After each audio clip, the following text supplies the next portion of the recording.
అక్రమాస్తుల కేసులో మాజీ ASP Bhujanga Rao arrest అయ్యారు. 14 రోజుల రిమాండ్ విధించడంతో భుజంగరావును చెంచల్గూడ జైలుకు తరలించారు.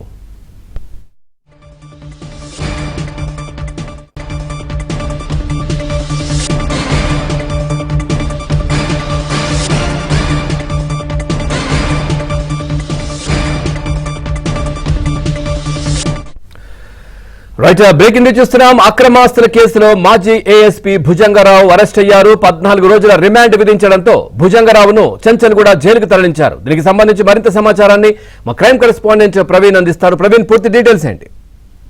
ఫోన్ ట్యాపింగ్ కేసులో కీలక నిందితుడిగా ఉండి అడిషనల్ ఎస్పీ స్థాయిలో సస్పెన్షన్ గురైనటువంటి భుజంగరావు ఇంటిపైన కార్యాలయాలపైన నిన్న ఏకకాలంలో 15 ప్రాంతాల్లో సోదాలు చేయడం జరిగింది. దీంతో ఆదాయానికి మించినటువంటి ఆస్తులున్నాయన్నటువంటి అభియోగాలు ఆరోపణలతోటి భుజంగరావును అరెస్ట్ చేసిన తర్వాత నాంపల్లి మెజిస్ట్రేట్ ముందు హాజరుపరిచారు. నాంపల్లి ఏసీబీ కోర్టు 14 రోజుల పాటు రిమాండ్ విధించడంతో అడిషనల్ ఎస్పీ భుజంగరావును జ్యుడిషియల్ రిమాండ్ కూడా తరలించడం జరిగింది. దీంతో చెంచల్గూడ జైలుకు కూడా అధికారులు తరలించినటువంటి పరిస్థితి కనపడుతుంది. నిన్న మనం చూసాం, ఆదాయానికి మించినటువంటి అక్రమాస్తులు ఉన్నాయనేటువంటి ఆరోపణలతో హైదరాబాద్ లో సుమారు 15 ప్రాంతాల్లో సోదాలు చేసి దాదాపు విలువ చేసేటువంటి 100 కోట్ల ప్రాపర్టీ ఉందనేది ప్రస్తుతం ఏసీబీ అధికారులు ఒక అంచనాకు రావడం జరిగింది.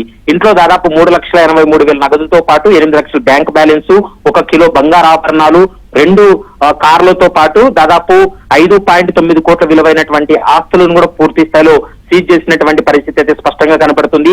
సోదాల్లో 29 మద్యం బాటిల్స్ కూడా పోలీసు ఏసీబీ అధికారులు సీజ్ చేశారు. కాబట్టి ఆదాయానికి మించినటువంటి ఆస్తులు కూడబెట్టాడు. ముఖ్యంగా ఫోన్ ట్యాపింగ్ కేసులో చాలా మంది బాధితుల దగ్గర డబ్బులు డిమాండ్ చేసినటువంటి సందర్భాలు ఉన్నాయనేటువంటి ఆరోపణలు రావడంతో ఏసీబీ అధికారులు సోదాలు చేశారు. దీంతో భుజంగరావును అరెస్ట్ చేసి జ్యుడిషియల్ రిమాండ్ కి తరలించారు. లోతైనటువంటి దర్యాప్తు కోసం భుజంగరావును కస్టడీకి కూడా కోరేటువంటి అవకాశం అయితే స్పష్టంగా కనిపిస్తుంది. Pawan, right, thank you Praveen, thanks for the updates.